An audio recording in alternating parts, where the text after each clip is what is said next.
It's not true that narcissists are immune to abandonment. For a variety of nuanced psychological issues, narcissists do not regulate abandonment well. Some of this relates to work that comes from the world of attachment theories, which hold that people who have narcissistic personalities are likely to have attachment styles that are characterized by anxious, disorganized, or avoidant patterns.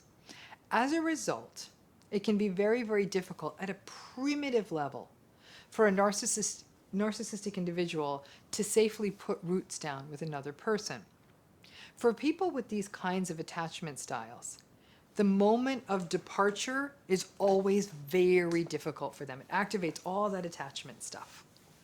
Now, some of you in relationships that are characterized by narcissistic patterns, or who have been in these patterns in these relationships in the past, you may recognize this pattern.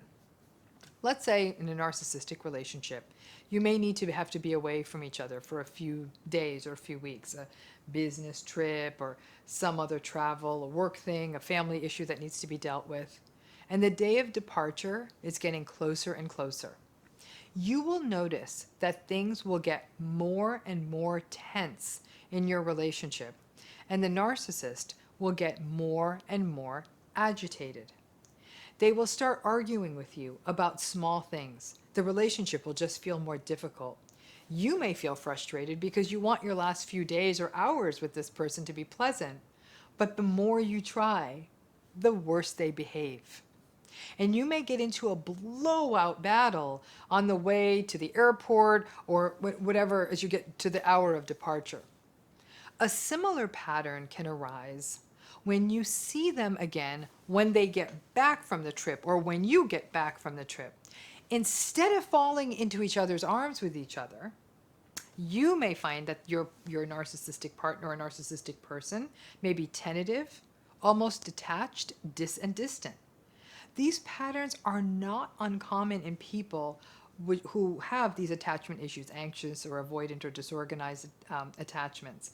And all of this is consistent with the idea that that upcoming departure starts triggering those primitive abandonment feelings, and the coming back together is actually kind of characterized by anger. I can't believe you left me in the first place. And this happens even if it's the narcissist who is the one leaving on the trip. Doesn't matter who's going. It's that you guys are parting ways for a little while. And all of this is because abandonment is a very primitive experience. It's not an adult goodbye, see you later, I'll call you when I get there, and you feel confident that you will see them later. It's the terror a baby feels because it doesn't understand that their caregiver is something separate from them, and they can't understand what happens when that person leaves the room. It's like a part of them goes. It's primitive. And the narcissistic person as an adult is obviously not in touch with this.